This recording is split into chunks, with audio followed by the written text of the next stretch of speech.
সাথে কথা বলবেন। আল্লাহ পাক বলছেন শ্রেষ্ঠ জাতি মানব জাতিকে। আল্লাহ পাক কোরআনের মধ্যে বলছেন, কুনতুম খায়রা উম্মাতিন উখরিজাত লিন-নাসি তা'মুরুনা বিল মা'রুফি ওয়া তানহাউনা 'আনিল মুনকারি ওয়া তু'মিনুনা বিল্লাহ।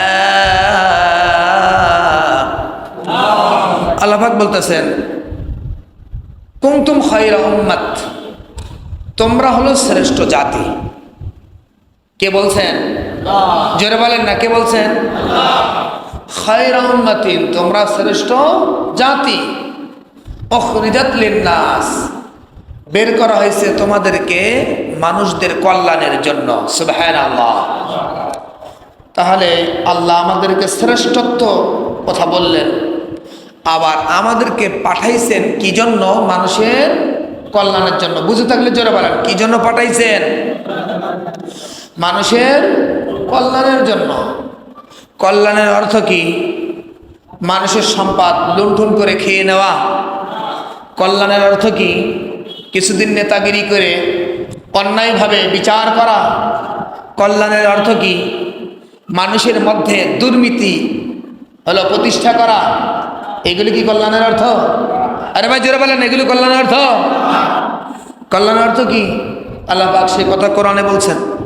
কল্যাণ থেকে কি মাকসাদ এই আয়াতের মধ্যে বলছেন, তা'মুরুনা বিল মা'রুফি ওয়া তানহাউনা 'আনিল মুনকার, তোমরা সৎ কাজের আদেশ করবে। খুব মনোযোগ দিয়ে শুনেন ভাই আল্লাহর কথা। আল্লাহ বলতেছেন তোমাদেরকে বের করা হয়েছে মাতৃগর্ভ থেকে, তোমাদেরকে বের করা হয়েছে জান্নাত থেকে। আমরা প্রথমে জান্নাতে ছিলাম, জান্নাত থেকে বের করে দুনিয়ার জগতে আল্লাহ পাক পাঠাইছেন। আলমে আরওয়াহ থেকে, মায়ের গর্ভে, মায়ের গর্ভ থেকে দুনিয়ার জগৎ। তো জান্নাত থেকে একসাথেই আমরা সরাসরি দুনিয়াতে আসছি, ধরে নেন। তো দুনিয়াতে আমরা কি জন্য আসছি? কেন বের করা হলো জান্নাত থেকে? কারণ হলো আমরা সৎ কাজের আদেশ করব। বলেন, কি কাজের আদেশ করব? সৎ কাজ কাকে বলা হয় আমাদের জানা দরকার আছে না নাই? যে ডাকাতি করে তার দৃষ্টি থেকে সে মনে করে এটাই তার পেশা, ব্যবসা, এটাই তার জন্য কল্যাণকর। যে চুরি করে সে এটাই মনে করে এই চুরি করাটাই আমার জন্য কল্যাণকর। যদি না বলতো, না মনে করতো, তাহলে চুরি করার কাজ সে ছেড়ে দিত। কথা বলে ঠিক না ঠিক? মুখে যদি বলে আমি চুরি করতেছি, এই কাজটা ভালো না, তাহলে সে আবার ওই ভালো না ওই কাজ করে কেমনে? বলেন না, সে আবার ওই কাজ করে কেমনে? বোঝা গেল তার ভিতরে চুরি করা কাজটা ভালো লাগে, এজন্য সে করে। যে চাঁদাবাজি করে সে জমানে যদি বলে এই কাজটা ভালো না, আর মনে মনে যদি এটার আশা থাকে আর করতে থাকে, তাহলে বলেন তো দেখি সে চাঁদাবাজি কাজটা ভালোবাসে কি ভালোবাসে না? আসতে বলেন, জোরে বলেন না, ভালোবাসে কি ভালোবাসে না? ভালো যদি না বাসতো তাহলে চাঁদাবাজি করতো? আরে ভালো যদি না বাসতো তাহলে চাঁদাবাজি করতো না। একজন বেনামাজি, নামাজ পড়াটা তার কাছে ভালো লাগে না, নামাজ না পড়াটাই তার কাছে ভালো লাগে। এটা তার পেশা, নামাজ না পড়াই পেশা। আজান দেওয়ার আগে বহুত কাজে সে লিপ্ত ছিল, বা খালি খালি বসেছিল। আজান যেই দিছে, আজানের ধ্বনি শুনে তার এখন কাজের দৌড় বেড়ে গেছে। এখন তার ভিতরে দুনিয়াবি কাজের জন্য আগ্রহ বৃদ্ধি পাইছে। শয়তানে অসুবিধা দিচ্ছে, তাড়াতাড়ি কাজটা সার, আজান দিয়ে ফেলছে, সময় নাই, দুপুরে খানার সময় চলে আসতেছে। তার মানে কি? সে নামাজটা তার কাছে অত ভালো লাগে না, দুনিয়ার কাজটা তার কাছে ভালো লাগে। সে যতই বলুক আমি নামাজকে ভালোবাসি, তার কাজে প্রমাণ করতেছে সে নামাজ ভালোবাসে। জোরে বলেন না, তার কাজে প্রমাণ করতেছে কিনা সে নামাজ ভালোবাসে না।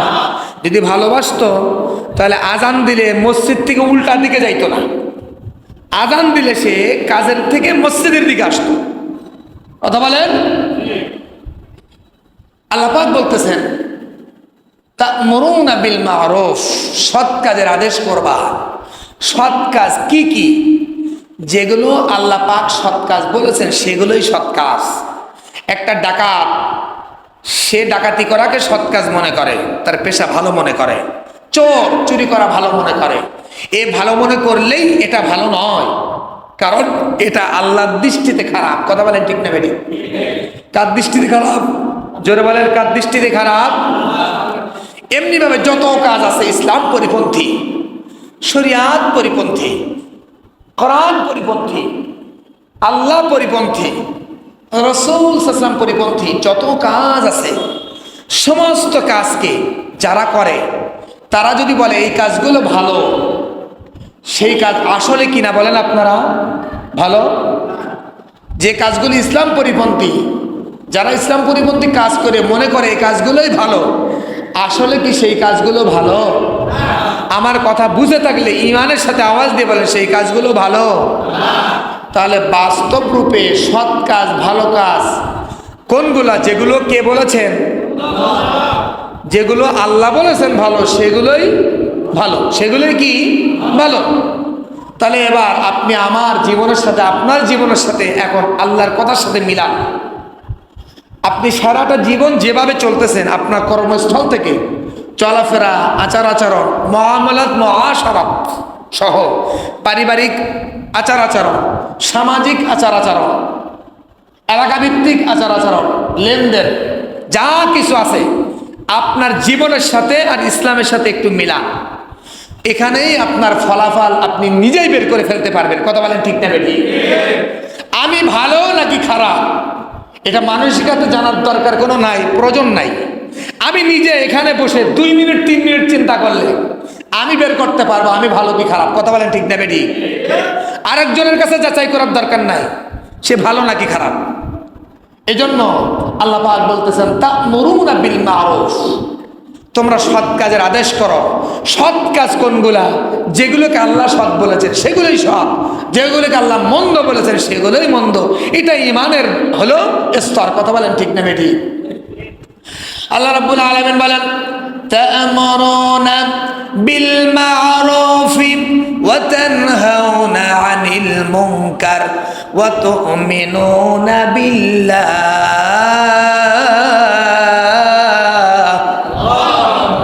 আল্লাহ কি বলতেছেন? তা'মুরুনা বিল মা'রুফ, সৎ কাজের আদেশ করো, অসৎ কাজ থেকে মানুষকে বাধা প্রদান করো। বলেন তো এই আইনটা, এই হুকুমটা কার? কয়েকজন বলছেন আল্লাহর নাম নেওয়া গুনাহ নাকি সওয়াব? এখন আওয়াজ হয়েছে, তাহলে সৎ কাজের আদেশ করা, অসৎ কাজের নিষেধ করা, এই আইন, এই হুকুম পাঠিয়েছেন কে? আল্লাহ রব্বুল আলামিন পাঠাইছেন। এখন আপনি জীবনের সাথে মিলান, আপনি কতটুকু সৎ কাজের আদেশ করেন আর কতটুকু অসৎ কাজ থেকে মানুষকে বাধা দেন। আমি কতটুকু সৎ কাজের আদেশ করি আর কতটুকু মানুষকে অসৎ কাজ থেকে বিরত রাখার চেষ্টা করি, বাধা দেই। এটা আমার আপনার জীবনের সাথে মিলাইতে হবে। যদি মিলিয়ে পাই যে আমি সৎ কাজের আদেশ মুহূর্তে মুহূর্তে করতে থাকি, চাই মানুষ মানুক আর না মানুক, আমি অসৎ কাজ থেকে মানুষকে বিরত রাখার চেষ্টা করি, চাই মানুষ বিরত থাকুক আর না থাকুক, এটা আমার ইমানের ৭৭টা শাখার একটা শাখা। কথা বলেন ঠিক না বেটি? খালি ইমানদার ইমানদার, আর কুরবানির গুণ আসলে বড় বড় গরু জবাই করলেই ইমানদার হওয়া যায় না। ও ভাই খেয়াল করিয়ে, আমার আপনার পরিবারে কয়জনকে আমি নামাজি বানাইতে পারছি? আমার আপনার পরিবারের সদস্য সহ আশপাশের যারা সদস্য আছে, পরিবারের সদস্যরা, তাদের কয়জনকে সৎ কাজের আদেশ করে নামাজ আনছি, শরীয়তের বিধানের দিকে আহ্বান করছি? এখানেই প্রমাণ করবে আমার আর আপনার ইমানের স্তর কোন পর্যায়ে। আল্লাহ রাব্বুল আলামিন এই আয়াতের মধ্যে 3টা হুকুম করেছেন। বলেন কয়টা? জোরে বলেন কয়টা? 1 নম্বর হুকুম করেছেন তা'মুরুনা বিল মা'রুফ, 1 নম্বর হুকুম করেছেন সৎ কাজের আদেশ করবা।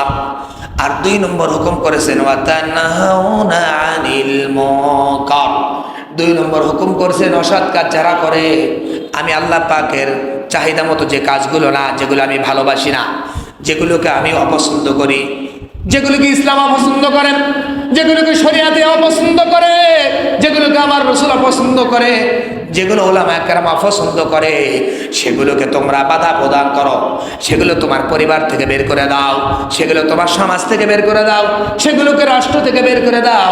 এমন প্রতিভা তোমার অন্তরের মধ্যে যদি তুমি নিয়ে আসো, তাহলে তুমি ইসলামের পক্ষ থেকে শুনে রাখো, তুমি একজন পাক্কা মুসলমান ইমানদার। বলেন সুবহানাল্লাহ। পাক্কা ইমানদার মুসলমান আমরা হতে চাই কি চাই না? আরো আসতে বলেন, বাড়িতে যেই জোরে বলবেন, আমরা ইমানদার হতে চাই কি চাই না? তাহলে আপনার বাড়ি বেনামাজি কেন? আমার ঘরের ভিতরে বেনামাজি কেন? আপনার ঘরের ভিতরে সুদখোর কেন? আমার ঘরের ভিতরে সুদখোর কেন? আপনার আমার সমাজের মধ্যে চাঁদাবাজ কেন? আমার আপনার সমাজের মধ্যে চাঁদাবাজ কেন? আপনার আমার সমাজের মধ্যে ঘরের ভিতরে জেনাকারী কেন? যদি জেনাকারীকে বাধা প্রদান না করি, সুদখোরকে বাধা প্রদান না করি, অসৎ কাজ থেকে বাধা প্রদান না করি, তাহলে পুরাপুরি ইমানদার না। এই ভাষণ কার? আরে ইমানের সাথে বলেন, কার ভাষণ? আল্লাহর ভাষণ। আল্লাহ বলতেছেন, তোমাদেরকে আমি বের করেছি কল্যাণের দিকে মানুষকে আহ্বান করার জন্য। আমরা জান্নাত থেকে এসেছি দুনিয়ার বুকে, আমাদেরকে খালি দুনিয়ার বুকে এসে মানুষের সম্পদ লুণ্ঠন করার জন্য আমাদেরকে পাঠানো হয় নাই, বরং মানুষের অধিকার নিশ্চিত করার জন্য, মানুষের অধিকার প্রতিষ্ঠা করার জন্য, ইসলামের বিধান প্রতিষ্ঠা করার জন্য আমাদেরকে আরামদায়ক জায়গা থেকে ট্রান্সফার করে মালিক দুনিয়ার বুকে নিয়ে আসছেন পরীক্ষার হলের মধ্যে। কে? আরো আস্তে করে বলেন, বাড়িতে যে জোরে বলেন, কে? আল্লাহ নিয়ে আসছেন। শুধু কুরবানি করে বড় একটা গরু জবাই দিয়ে দিলাম, রমজান মাসে রোজা অনেকে রাখি না, বুঝলেন? আবার জুমার দিন শুধু এক ওয়াক্ত নামাজ, জুমার নামাজ পড়তে আসলাম, আর ইমানদারের খাতা নাম উঠে যাবে। এই কাজ দুটো করলে ইমানদারের খাতা নাম উঠে যাব? শুধু এইটুকুই ইসলামের মধ্যে বিধান, নাকি আরো অগণিত বিধান রয়ে গেছে? ইসলামের বিধান সৎ কাজ অগণিত আছে, অসৎ কাজ অনেক আছে। সেই অসৎ কাজ পরিহার করে সৎ কাজকে প্রতিষ্ঠা করা, এটার লক্ষ্য প্রত্যেক ইমানদার মুসলমানের থাকতে হবে। কথা বলেন ঠিক না বেঠিক? আপনি যদি এটা ভয় পান, আপনি যদি ইস্তস্তবোধ করেন, আপনি যদি লজ্জাবোধ করেন, আমি যদি বলতে লজ্জাবোধ করি, আমি যদি বলতে ভয় পাই, তাহলে বুঝতে হবে আমার শ্বাস প্রশ্বাস অন্যের অধীনস্থ হয়ে রয়েছে। আমার শ্বাস প্রশ্বাস, আমার খাদ্য সামগ্রী মালিকে দেয় না, এমন আমার অন্তরের ভিতরে রয়েছে। কথা বলেন ঠিক না বেঠিক? এক সেকেন্ড, মাত্র 1 মিনিট আমাদের নিঃশ্বাস যদি বন্ধ করে দেন, কয় মিনিট? আপনারা জানেন, কয়েকদিন মাস মনে হয় পুরি নাই। আমাদের দেশের 4 ভাই, কয় ভাই? এক পরিবারের আপন 4 ভাই সৌদিতে বা অন্য কোনো রাষ্ট্রের ভিতরে গাড়ির ভিতরে চলতে যেয়ে একসাথে মারা গিয়েছেন। এটা কি প্রসিদ্ধ ঘটনা না? কি ঘটনা? কি অবাস্তব না বাস্তব? আরে ভাই জোরে বলেন, বাস্তব না বাস্তব? এক পরিবারের আপন 4 ভাই গাড়ির ভিতরে নিঃশ্বাস ত্যাগ করে মারা গেছে, একবারে চলে গেছে। এদের ওখানে কেউ কেউ বলছেন যে এসির মধ্য থেকে বিষাক্ত আবহাওয়া বের হয়েছে, সেখান থেকে তারা আর বের হতে পারে নাই। ওখানে তো তাদের ভিতর কি ছিল? এই দরজা ছিল গাড়ির, বের হতে পারতো, কিন্তু বের হওয়ার সুযোগ হয় নাই। নিঃশ্বাসের এই রশির মাথা কার কাছে? আরে ভাই জোরে বলেন, নিঃশ্বাসের রশির মাথা কার কাছে? মাত্র 10 সেকেন্ড, 20 সেকেন্ড, 50 সেকেন্ড ধরলাম না, 1 মিনিট ধরলাম। আমার আর আপনার 1 মিনিটের নিঃশ্বাসের এত দম্ভ কিসের? এত লাফালাফি কিসের?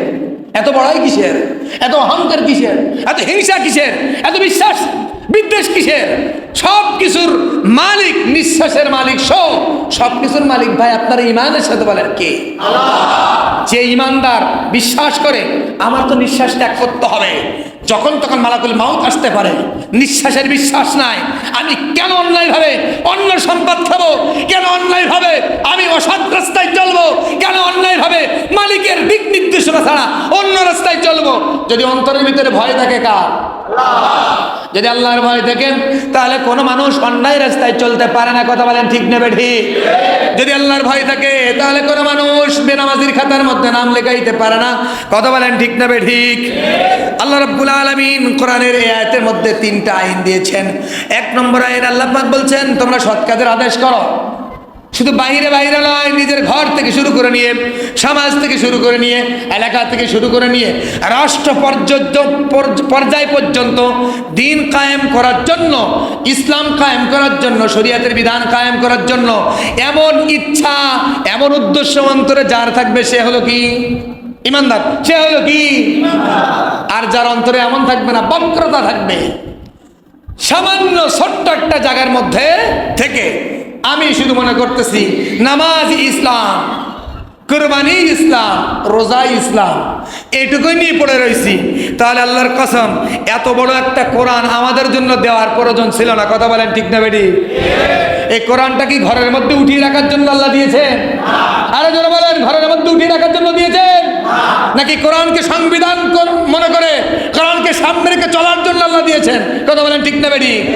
তাহলে আপনি আমি যদি কোরআনকে ঘরের মধ্যে উঠায় রাখি, কোরআনকে ফলো করে না চলি, আর কিয়ামতের ময়দানে যদি আমাকে আপনাকে জবাবদিহি করা হয়, তাহলে এই কোরআন সংবিধান হিসেবে সামনে না রাখার কারণে উত্তর দিতে পারবো? আরে ভাই জোরে বলে, উত্তর দিতে পারবো? পারবো না। এই জন্য আয়াতের মধ্যে 2 নম্বর কর্মসূচি হলো অসৎ কাজ থেকে মানুষকে বাধা প্রদান করা। আপনার ঘরে দেখেন কয়জন বেনামাজি আছে, কয়জন সিগারেট খোর আছে, কয়জন বিড়ে খোর আছে, কয়জন ইয়াবা খোর আছে, কয়জন পেন্সিডিল খোর আছে, কয়জন মদ খোর আছে, কয়জন গাঞ্জা খোর আছে, কয়জন হলো ওই যে জোয়া খেলনেওয়ালা আছে। এভাবে যদি বের করতে থাকেন কয়জন বেনামাজি আছে। আচ্ছা, আমরা এখানে 500 মানুষ, 1000 মানুষ একত্রিত হয়ে প্রত্যেকে যদি এই কর্মসূচি পালন করি যে সৎ কাজের আদেশ করব, অসৎ কাজ থেকে যাকে পাবো তাকে বাধা প্রদান করার চেষ্টা করব, বলেন তো দেখি এলাকার মধ্যে অসৎ কাজ থাকবে? ইমানের সাথে বলবেন কত যদি বাস্তব হয়, ওই এলাকার মধ্যে অসৎ কাজ থাকবে? থাকবে না। ঐক্যের শক্তি অনেক বেশি, ঐক্যের শক্তি অনেক বেশি। কেমন বেশি? তার একটা আমি প্রমাণ দেখাই। 313 জন সাহাবী 1000-এর মোকাবেলায় এমন ঐক্যের দানা বাঁধছে, এমন ঐক্যের রসুনের পুটকির মতো এমনভাবে শক্তিশালীভাবে সাথে ঐক্যবদ্ধ হয়েছে। 313 জনের ইমানি শক্তি আর শারীরিক শক্তির কাছে 1000 অশ্বরোহী, 1000 সেনাবাহিনী কাফেরদের তারা দাঁড়িয়ে থাকতে পারে নাই। কথা বলেন ঠিক নেবে? ঐক্য কেমন দেখছেন?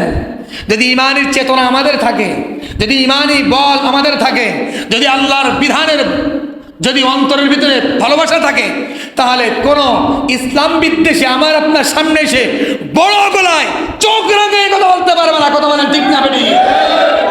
থাকতে হবে ইমানি জজবা, থাকতে হবে ইমানি চেতনা, থাকতে হবে ইমানের ভয়, থাকতে হবে জাহান্নামের ভয়, থাকতে হবে জোরে চিৎকার দিয়ে বলেন কার ভয়? আরে আরো জোরে বলেন কার ভয়? আমরা আল্লাহর ভয় করি না, আমরা নেতার ভয় করি। আরে না জানি কি করে ফেলে, না জানি কিছু বললে কি করে ফেলে, এইরকম ভয় করি। বুঝবেন আপনি আজকে ইমানের হাত এখানে হাত রেখে বুঝবেন আপনি পাক্কা ইমানদার না।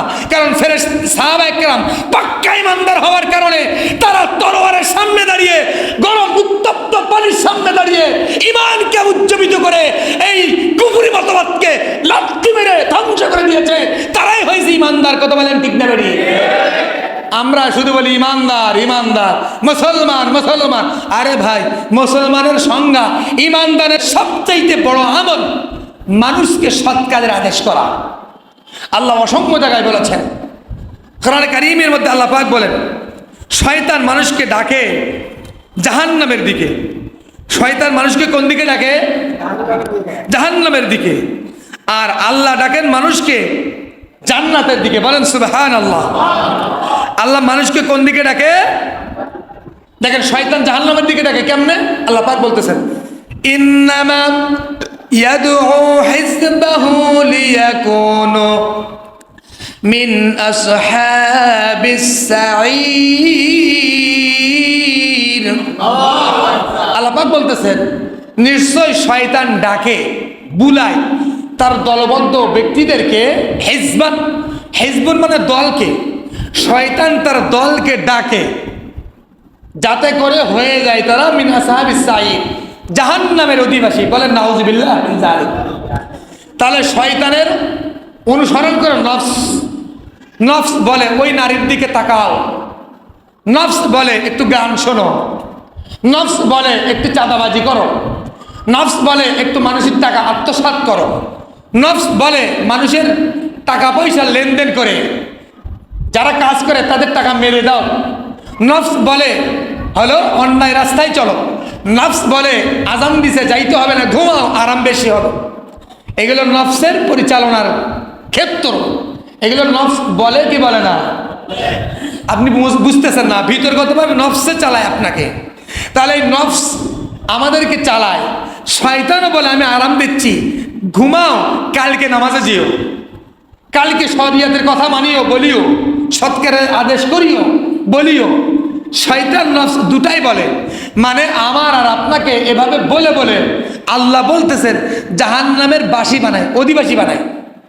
মিনা সাহাবিস সাইদ সূরা শুরার মধ্যে আল্লাহ পাক বলতেছেন 25 নম্বর পারা, যে আল্লাহ রাব্বুল আলামিন বলেন এদেরকে ডেকে ডেকে শয়তানে আর নফসে জাহান্নামের দিকে নিয়ে যায়। তাহলে শয়তান আর নফস আমাদের বন্ধু না শত্রু? আর আসতে বলেন শত্রু না বন্ধু? শত্রু। এখন আসেন আল্লাহ আমাদের কোন দিকে ডাকে জানা দরকার আছে না নাই? আরে যারা বলেন জানা দরকার আছে না নাই? আল্লাহ কোরআনে কারীমের মধ্যে বলছেন والله يدعو إلى دار السلام ويهدي من يشاء إلى صراط مستقيم। আল্লাহ পাক বলতেছেন যে আল্লাহ ডাকেন والله يدعو إلى دار السلام, শান্তির দিকে, কল্যাণের দিকে, জান্নাতের রাস্তার দিকে মানব জাতিকে ডাকেন কে? আরো আসতে বলেন না কে? ওয়াহদি মাইয়াশা, আল্লাহ হেদায়েত দেন যাকে ইচ্ছা করেন তাকে, সিরাতিন মুস্তাকিম, সরল সোজা সঠিক রাস্তার সন্ধান দান করেন আল্লাহ তাআলা। বলেন সুবহানাল্লাহি ওয়া বিহামদিহি।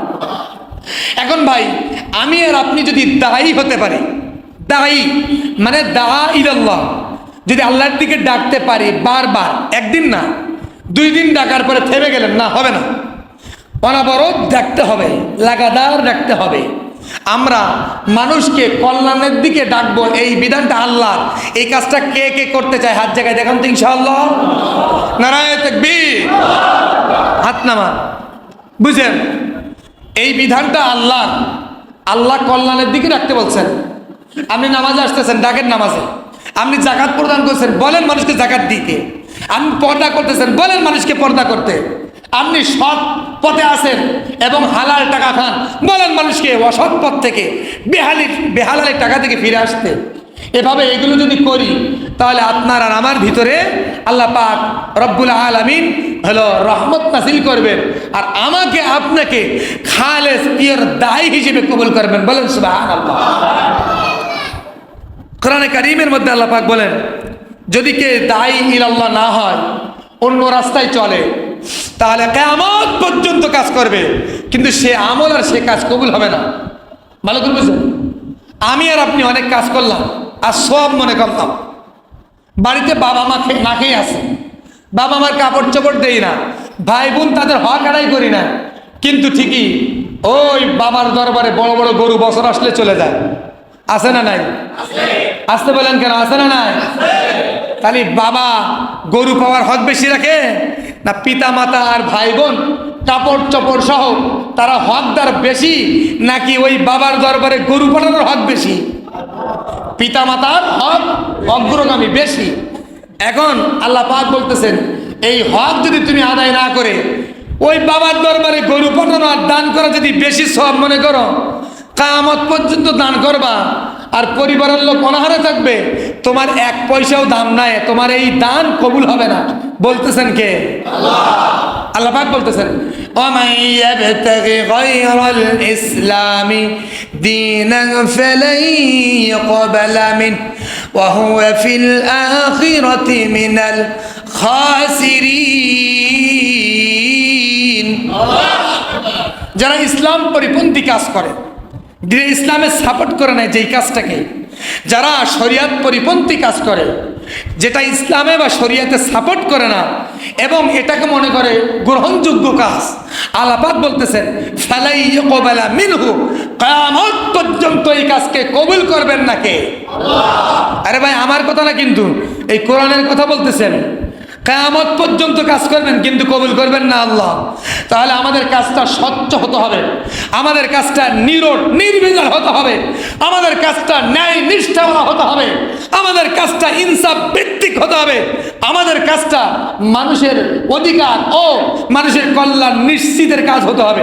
কথা বলেন, চিৎকার দিয়ে বলেন, চিৎকার দিয়ে আওয়াজ দিয়ে বলেন, ঠিক না বেটি? আমরা এই কাজ করতে রাজি আছে কিনা? এই জন্য কল্যাণের কাজ করতে হলে বেশি বেশি করে দায়ী ইলাল্লাহর কাজ করতে হবে, আল্লাহর দিকে আহ্বান করতে হবে, শরীয়তের কথা বলতে হবে। তাহলে আল্লাহ পাক আপনার আমার ভিতরে প্রথমে ওই কাজের প্রতিক্রিয়া ঢোকাবেন। আল্লাহ পাকের একজন বান্দা বলতেছেন যে ভালো কাজ না করতে পারলেও খারাপ কাজ করিও না। কে নাদারি বদমাকুন বড় অজুদে খতসে তুমবে হদমাকুন। কবি বলতেছেন তোমার যদি ভালো কাজ করার শক্তি না থাকে তাহলে তুমি খারাপটা করিও না। কি বললাম? যদি তোমার ভালো কাজ করার শক্তি না থাকে তাহলে তুমি খারাপ কাজ করিও না। বার অজুদে খতসে তুমবে হদমাকুন, কেননা তুমি নিজে যদি খারাপ কাজ করো তাহলে তোমার ভিতরেই খারাপের প্রতিক্রিয়া চলে আসবে, তুমি নিজেই খারাপ হয়ে যাবে, তোমার ভিতরের মেশিনারি সব খারাপ হয়ে যাবে, আর ভালো কাজ করতে ভালো লাগবে না। মেশিন খারাপ হলে মেশিন সার্ভিস ভালো দিবে?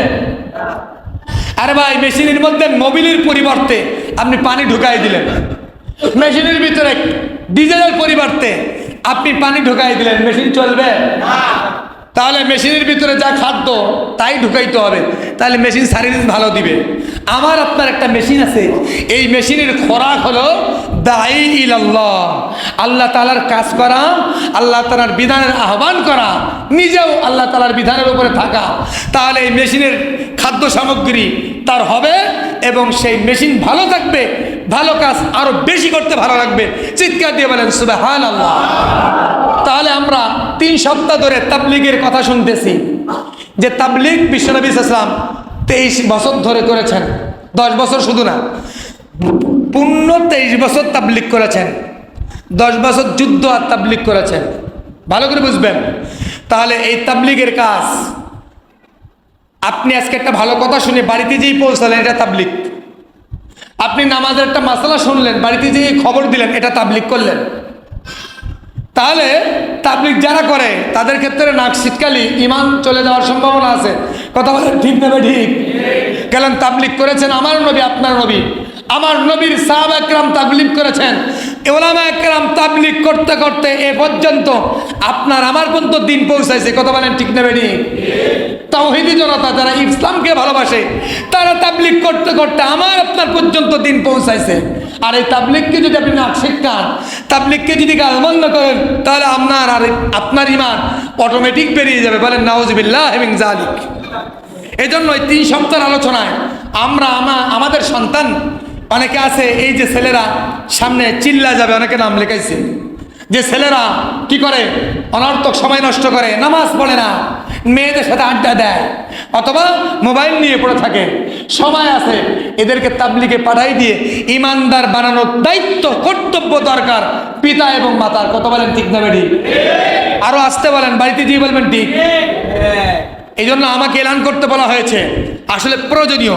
অনেক ছেলেরা, যুবক ছেলেরা তাবলীগে যাবে, কয়েকদিনের মধ্যে যোগাযোগ করবেন, তারা চিল্লায় যাবে, চিল্লায় পাঠাবেন, নামাজি হয়ে চলে আসবে। হ্যাঁ, বেদিনত্ব যেগুলো আছে তার থেকে বের হয়ে যাবে। আল্লাহ পাক তাদের সকলকে ইমানদার বানিয়ে বাড়িতে নিয়ে আসবে। আল্লাহ পাক আমাদের সন্তানদেরকে তাবলীগের কাজ করানোর তৌফিক দিয়ে দেন। বলেন আমিন। আমাদেরকেও তাবলীগের সাথে জুড়ে থাকার তৌফিক দিয়ে দেন। চিৎকার দিয়ে বলেন আমিন। হাতে সময় নাই ভাই, আস্তে আস্তে আরবি মাসের 12টি মাস শেষ। এই সেদিনকে 2 মাস 3 মাস ধরে মুহররম সম্পর্কে আলোচনা করেছি। মুহররম মাসের ভিতরে আল্লাহ পাক কিয়ামত কায়েম করবেন। বলেন কি কায়েম করবেন? কিয়ামত।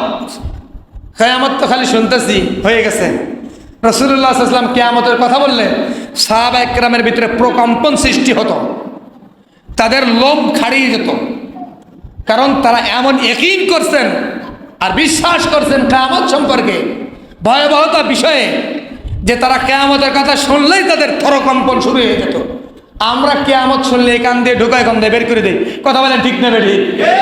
কিয়ামতের কথা বহুত শুনেছি, কিন্তু এটা নিয়ে কোনো গবেষণা বা চিন্তা নাই। কিয়ামতের দিনের সবচেয়ে ভয়াবহ তো হলো পাহাড় পর্বতগুলো তুলান্নায় উঠতে থাকবে। আল্লাহ পাক সূরাতুল কারিয়ার মধ্যে বলছেন, ইয়াউমা ইয়াকুনুন নাস কাল ফারাশিল মাবসুস ওয়া তাকুনুল জিবাল কাল আইনিল মানফুস। তোমরা দেখবা সেদিনে যে জিবাল পাহাড় পর্বতগুলো তুলার মতো উঠতে থাকবে। বলেছেন কে? আরে ভাই জোরে বলেন, বলেছেন কে? সাধারণ বিষয়, ফুঁক দিবেন পাহাড়গুলো সব দীর্ণ বিদীর্ণ হয়ে তুলার মতো উঠতে থাকবে। আসমানের তারকারাজিগুলো সব ফেটে চুরমার হয়ে জমিনে পড়বে, আর জমিন চুরমার হয়ে সমস্ত নদী নালা সব একাকার হয়ে মরুভূমির প্রান্তর হয়ে সব একাকার হয়ে যাবে। এমন অবস্থার মধ্যে মানুষ 50 হাত 100 হাত 50 গজ 20 গজ 30 গজ মাটির নিচে চলে যাওয়ার পরেও ওই মানুষ আবার সব বুক ভাসিয়ে উঠে এলাচ্ছি করতে করতে আরাফার ময়দানের দিকে দৌড় দিবে।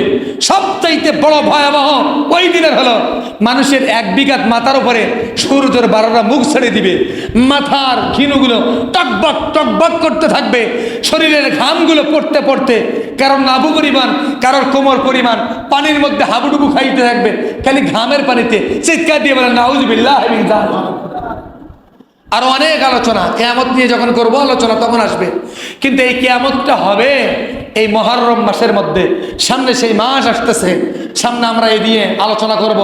ভাই, কিয়ামতের আলোচনা করা, মুহররমের আলোচনা করার মাকসাদ হলো মানুষ যেন এই বিষয়গুলো শুনে একটু বদ্দিনী থেকে দিনের দিকে ফিরে আসে, আল্লাহর ভয় যেন অন্তরে ঢুকায়, আর জাহান্নামের ভয় অন্তরে ঢুকায়। কিছু মানুষ আছে ঈদ হলো রমজান মাসে নামাজ পড়তে ভালো লাগে, 11 মাসে নামাজ পড়ে না। আমাদের মধ্যে আছে না নাই? কিছু মানুষ আছে রোজার মাস আসলে রোজা রাখেই না, আবার কিছু আছে রোজা রাখে, রোজা রাখা ফরজ, ওইটাকে ফরজ হিসেবে বুঝে, বাকি 11 মাসে নামাজ পড়া ফরজ এটাকে অত গুরুত্ব দেয় না। আছে না নাই? আছে। এজন্য ভাই, আমাদের ঈমান অনেক কমজোর, অনেক কমজোর। একটু ঈমানকে ধারদার শক্তিশালী করেন। আমরা ইবলিসের অংশীদারিত্ব থেকে ওই পাশ্চাত্যের লাল কুত্তা যারা নাকি মানুষের মানবতার নাম দিয়ে জুলুম নির্যাতন করে, এদের এই পথ আমরা পরিত্যাগ করব, পরিহার করব। কথা বলেন ঠিক না ঠিক? পৃথিবীর মধ্যে সবচাইতে বড় সন্ত্রাসের নাম বর্তমানে কার বলেন তো দেখি? কি নাম বলেন? ট্রাম্প ও নেতানিয়াহু। বলেন না কি নাম? হে বলতে আপনারা ভয় পান? কি কোন কি ভাই যারা বলেন না এই মিডিয়া আছে, যাবো যদি চলে যায়, সমস্যা কি আছে? আমরা তার খাই না, পড়ি না, আমরা খাই কার? আরে আরো আসতে বলেন না, কার খায়? সবচাইতে বড় সন্ত্রাস নেতানিয়াহু এবং ট্রাম্প। কথা বলেন ঠিক না ঠিক? আমার কথার সাথে আপনারা ইমানদার হলে একমত হয়ে ধরে বলেন, সবচাইতে বড় সন্ত্রাস আর রক্ত পিপাসু আর হলো নারীবাজির মধ্যে আছে নেতানিয়াহু আর ট্রাম্প। কথা বলেন ঠিক না ঠিক? ইমান বাড়বে, কমবে না। ন্যায়ের পক্ষে সাপোর্ট করলে ইমান বাড়ে নাকি কমে? বাড়ে। বুঝি না, ওই ট্রাম্পেরও 2টা চোখ আছে, আমার আর আপনারও 2টা চোখ আছে। কথা বলেন ঠিক না বেঠিক? তার 2খানা হাত আছে, আমার 2টা হাত আছে। সে বুলেট বোমা দিয়ে আমাদের ভয় দেখায়। দেখেন ফিলিস্তিনের দিকে তাকান, ওই লেবাননের দিকে তাকান, লেবানন ইরানের দিকে তাকান। আমাদের ইমান অনেক দুর্বল ভাই। আমি তো মনে করি এই বাচ্চারা ফাটকাবাজি ফাটায়, অনেক সময় ঘরের পাশে মানুষ লাফায় ওঠে, ওঠে না? ওঠে না? আমাদের দেশে এই বাজি ফোটানোর কারণে মানুষ লাফায় ওঠে, তাদের দেশে বোমা বাস্টিং হলে লাফায় ওঠে না। কথা বলেন ঠিক না বেটি? তাহলে ইমান কাদের বেশি একটু হিসাব করেন। আমাদের ইমান বেশি মজবুত করা দরকার। সামনে ইমাম মেহেদির সময় আসতেছে, এর আগে পাক ভারতের সাথে হিন্দুস্তানের সাথে আমাদের যুদ্ধ হবে, তার একটা রূপরেখা তৈরি হচ্ছে। বিজেপি সরকার যা শুরু করছে মুসলমানদের সাথে, আপনারা দেখেন না কি অবস্থা করতেছে। মাদ্রাসা ভাঙচুর করতেছে, মসজিদগুলো ভাঙচুর করতেছে, জুলুম করতেছে, গরু দিয়ে কুরবানি করা নিষেধ করে দিয়েছে। তারপরে ঈদুল আজহার নামাজ পড়ার জন্য নিষিদ্ধ ঘোষণা করছে। জুলুমের যত প্রকার হলো প্রকার থাকতে পারে সব করছে। আমার মনে হয় এই বিজেপি সরকারের মাধ্যমে মনে হয় হিন্দুস্তানের বিরুদ্ধে মুসলমানদের যুদ্ধ হবে। কথা বলেন ঠিক না বেঠিক? যারা এই পথ মত অবলম্বন করবে তাদের বিস্তারে আমরা কে কে অবস্থান নিতে রাজি আছি? হাত জায়গা দেখান ইনশাআল্লাহ। নারায়ে তাকবীর। আমার নেতা, তোমার নেতা, আরে জোরে বলেন বিশ্বনবী মুস্তাফা। বিশ্বনবীর সারা জীবনের হ্যালো স্লোগান ছিল ন্যায়ের পক্ষে, ইসলামের পক্ষে, আর ইসলামের বিরুদ্ধে যারা তাদের বিরুদ্ধে অবস্থান ছিল, আমরাও তাদের বিরুদ্ধে অবস্থান নেব। আল্লাহ পাক আমাদের সকলকে তৌফিক দেন, বলেন আমিন। মুহররম মাস সম্পর্কে সামনে আলোচনা হবে। আল্লাহ তাআলা আমাদের যত সময় আসার তৌফিক দেন। কে কে আছেন ভালো ভাই? সংজ্ঞা আমরা 100-এর মধ্যে 99% মানুষ জানি না। যদি জানতাম তাহলে কারোর সামনে মাথা নত করতাম না। একমাত্র আমার আপনার গর্দান মাথা নত করবে, আমার আপনার মাথা নত হবে কার সামনে? নেতার সামনে, বাবার সামনে, পীর সাহেবের সামনে। পীর সাহেব কইছে, আরে পীর সাহেব যদি ইসলাম বিদ্বেষী কথা বলে, ওই পীর সাহেব প্রত্যাখ্যান করতে হবে। কথা বলেন ঠিক না বেঠিক? কোন ওস্তাদ, কোন নেতা কেউ যদি ইসলাম বিদ্বেষী কথা বলে, তার সুদরি দেওয়ার পরে যদি ফিরে না আসে, তাকে প্রত্যাখ্যান করতে হবে। কথা বলেন ঠিক না বেঠিক? কোন আলেম যদি ইসলাম বিদ্বেষী কথা বলে, ইসলামের বিরুদ্ধে বলে, তাকেও প্রত্যাখ্যান করতে হবে। কথা বলেন ঠিক না বেঠিক? এখন আসেন, আমার আপনার পিতা মাতা যদি ইসলামের বিরুদ্ধে কথা বলে, মানা যাবে? কথা বলেন না কে? মানা যাবে? এক্ষেত্রে আসতে কম কে কাবু কেন? আমি আপনাদেরকে নিয়ে যেতে চাই ইসলামের বড় একটা ইতিহাস। হযরত আবু বকর সিদ্দিক রাদিয়াল্লাহু তাআলা ইসলাম ধর্ম গ্রহণ করেছেন, ইসলামের তাবলীগের কাজ করতেছেন, দিন প্রচারের কাজে নিয়োজিত। কাফের বেঈমান মুশরিকরা আবু বকরের শত্রু হয়ে গেছে। আবু বকর সিদ্দিক রাদিয়াল্লাহু তাআলা আনহুর কলিজার টুকরা সন্তান, ছেলে সন্তান একজন কাফের, ইসলাম গ্রহণ করেন নাই। যুদ্ধের ময়দানে উপস্থিত হয়ে গেছে বাপ বেটা। বাবা ইসলামের পক্ষে যুদ্ধ করতেছে, আর সন্তান ইসলামের বিরুদ্ধে কাফেরদের পক্ষে অবস্থান নিয়ে যুদ্ধ করতেছে। মুসলমান ভাইরা আমার, আবু বকর সিদ্দিক রাদিয়াল্লাহু তাআলা আনহুর ছেলে যুদ্ধের অনেক পরে যখন নাকি ইসলাম ধর্ম গ্রহণ করলেন, তখন বাবার কাছে বললেন, আমার প্রিয় পিতা, অমুক যুদ্ধের ভিতরে আমি কয়েকবার যখন কাফেরদের পক্ষে যুদ্ধ করতেছিলাম, আপনাকে তলোয়ার দিয়ে আঘাত করে মৃত্যু ধরাশয়ী করার মতো, মৃত্যুবরণ করানোর মতো আমি সুযোগ পেয়েছিলাম, কিন্তু আমি করি নাই। চিন্তা করেছি আপনি আমার জন্মদাতা পিতা। আবু বকর সিদ্দিক বলতেছেন, খেয়াল করে শুনবেন ও মুসলমান ভাইরা আমার, আবু বকর সিদ্দিক রাদিয়াল্লাহু তাআলা আনহু বলছেন, আমার প্রিয় সন্তান শোনো, তুমি যখন ইসলাম ধর্ম গ্রহণ করো নাই, কাফেরদের পক্ষ হয়ে ইসলামের বিরুদ্ধে যুদ্ধ করেছো, ওই সময় যদি সামান্যতম সময় তোমাকে আমি লক্ষ্য করতাম, আমার সামনে আসতা, সুযোগ পাইতাম, আমি একটা সেকেন্ডও দেরি করতাম না তোমার গর্দানের মধ্যে তলোয়ারে আঘাত করতে। বলেন আল্লাহু আকবার। চিন্তা করতেছেন, এক সেকেন্ডও দেরি করতাম না। কের কলিজার টুকরা সন্তান, এখানে লড়াই চলছে ইসলাম আর ইসলামের বিরুদ্ধে। কথা বলেন ঠিক না বেঠিক? আমরা টার্গেট রাখবো সব সময় কাকে? আরো আসতে বলেন কাকে? আমরা লক্ষ্যবস্তু হিসেবে রাখবো কাকে? আসতে বলেন কেন? আমাদের লক্ষ্যবস্তু কে? আমাদের লক্ষ্যবস্তু যারা বলেন কে? আল্লাহ, আল্লাহ রাব্বুল আলামিন, আল্লাহ লক্ষ্যবস্তু। আজকে আল্লাহর পক্ষ কথা বলতে যে, ইসলাম ও দ্বীনের কথা বলতে যদি একটু মাত্র অপদস্থ হই, এই অপদস্থ না, এটা সম্মানের পাত্র। কথা বলেন ঠিক না বেঠিক? আমার আপনার পয়গম্বর সাল্লাল্লাহু আলাইহি সাল্লাম এই দ্বীনের জন্য অপদস্থিত হয়েছে কিনা? লাঞ্ছিত হয়েছেন কিনা? বঞ্চিত হয়েছেন কিনা? লাঞ্ছিত, বঞ্চিত, অপমানিত, অপদস্থ সবচাইতে বেশি পেয়ারা হাবিব সাল্লাল্লাহু আলাইহি ওয়াসাল্লাম হয়েছেন। কথা বলেন ঠিক না বেঠিক? কাফের বেঈমান মুশরিকরা তার প্রতি ক্ষিপ্ত হয়ে দ্বীনের কারণে সেজদায় যাওয়ার পরে গরুর নাড়ি ভুড়ি এনে তার পিঠের উপরে উঠাই দিয়েছেন। এটা অপদস্থ নয়? তার দেশ থেকে দেশান্তর করেছেন, আল্লাহ হুকুম করেছেন এখানে আর থাকার উপযোগী নাই, এখনই তাড়াতাড়ি বেরিয়ে যান, কারণ কাফেররা ঐক্যবদ্ধ হয়েছে আপনাকে হত্যা করার জন্য। আপনার কল্লা আনতে পারলে অগণিত উট পুরস্কার দিবে, আপনি বের হয়ে যান। আল্লাহর অর্ডারে মদিনায় চলে গেলেন, দেশ থেকে বঞ্চিত হলেন, তার নিজস্ব অধিকার বঞ্চিত করলেন। এই কাফের বেঈমান মুশরিকরা আমি আর আপনি যদি ইসলামের কাজ করতে যেয়ে পারিবারিকভাবে, সামাজিকভাবে, রাষ্ট্রীয়ভাবে অপদস্থ হয়, লাঞ্ছিত হয়, আপনারা বলেন এই লাঞ্ছিত নাকি এই লাঞ্ছিতের ভিতরেই সম্মানিত নিহিত রেখেছেন কে? আল্লাহ রাব্বুল আলামিন। আমি একটা আয়াত নিয়ে কথা বলতে গিয়ে অনেক সময় চলে গেছে।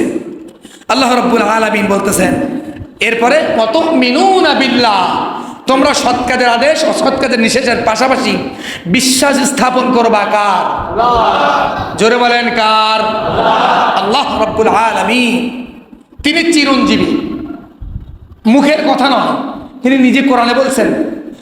আল্লাহ পাক বলেন আল্লাহু লা ইলাহা ইল্লা হুয়াল হাইয়ুল কাইয়্যুম।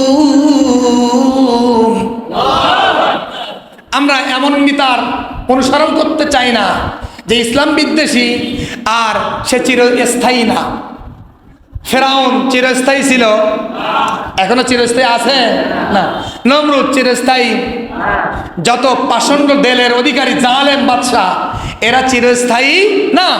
আমরা এমন রবের অনুসরণ করি যে রব চিরঞ্জীবী, চিরস্থায়ী। বলেন সুবহানাল্লাহ। তিনি কে? বলেন আল্লাহ। বলেন আল্লাহু লা ইলাহা ইল্লা হুয়াল হাইয়ুল কাইয়্যুম। ওই আল্লাহ যিনি এক ইলাহ, তিনি চিরঞ্জীবী, চিরস্থায়ী, সেই সত্তার আমরা কি করব? ইবাদত করব। আমাদের মানুষদেরকে দুইটা শত্রু রয়েছে। একটা শত্রু হলো ভিতরগত, আরেকটা শত্রু হলো ভিতরগত ও বাহ্যিক। ভিতরগত শত্রু কি? নফস। প্রত্যেকের ভিতরে নফস আছে না নাই? আত্মা আছে না নাই? জোরে বলেন আছে না নাই ভাই? এই নফস বা আত্মা আমাদের পরিচালক হিসেবে মনে করি। আত্মা যা বলে তাই আমরা করি। আরেকটা শত্রু আমাদের আছে, সেই শত্রুর নাম হলো ইবলিস। সেই শত্রুর নাম কি? এটা আমার আপনার ভাষায় শত্রু না, আল্লাহ নিজে বলছেন ইন্নাহু লাকুম আদুউম মুবিন। আল্লাহ বলতেছেন নিশ্চয়ই তোমাদের প্রকাশ্য শত্রু হলো ইবলিস। ইবলিস শয়তান। তাহলে ইবলিস শয়তান আমাদের প্রকাশ্য শত্রু। তাহলে এখন আমরা বুঝলাম বাহ্যিক আর ভিতরগতভাবে আমাদের শত্রু কয়টা? জোরে বলেন কয়টা? দুইটা। এই দুইটা শত্রু থেকে আমাদের বাঁচার দরকার আছে না নাই? আছে। কেমনে বাঁচবো সেটা দেখেন কেতাবের মধ্যে আসছে। আপনি যখন জবানের মধ্যে বারবার মানুষকে সৎ কাজের আদেশ করতে থাকবেন, আসেন ভাই নামাজে যাই, আসেন ভাই সৎ কাজ করি, আসেন ভাই ভালো ব্যবহার করি, যে যাই বলুক আপনি বলতে থাকবেন, তখন এটার একটা প্রতিক্রিয়া আপনার ভিতরে প্রথমে সৃষ্টি করবে। কথা বলেন ঠিক না ঠিক? আচ্ছা, আমি এখানে বসে সুদের বিরুদ্ধে কথা বলছি, এখন আপনারা বলেন আল্লাহর ভয় তো আছেই, মানুষের তো একটা ভয় আমার আছে। যদি আমি সুদ খাই, যদি মানুষ জানে, তাহলে বলবে কি হুজুর মেম্বারে বসে সুদের বিরুদ্ধে কথা কয়, আবার হুজুর নিজেই সুদ খায়। কথা বলেন ঠিক নেবে ঠিক? একটা মানুষের ভয় থাকবে কি থাকবে না? কেন? আমি বলতে থাকি, বলি। তো যারা বলে দায়ী, ওই দাওয়াতের দায়ীর কাজ তাদের ভিতরে প্রথমে প্রতিক্রিয়া করে। বলেন সুবহানাল্লাহ। তাহলে সৎ কাজের আদেশ করলে লাভ না ক্ষতি? আরো আসতে বলেন লাভ না ক্ষতি? লাভ। কি লাভ? সর্বপ্রথম আপনার ভিতরে প্রতিক্রিয়া সৃষ্টি করবে। হ্যাঁ, এরপরে পরবর্তীতে যারা আছে বলতেছেন এদের হিসাব পড়ে। 2 নম্বর শত্রু হলো ইবলিস। যখন আপনি সৎ কাজের আদেশ করবেন, তখন ইবলিস তেলে বেগুনি চলতে থাকবে।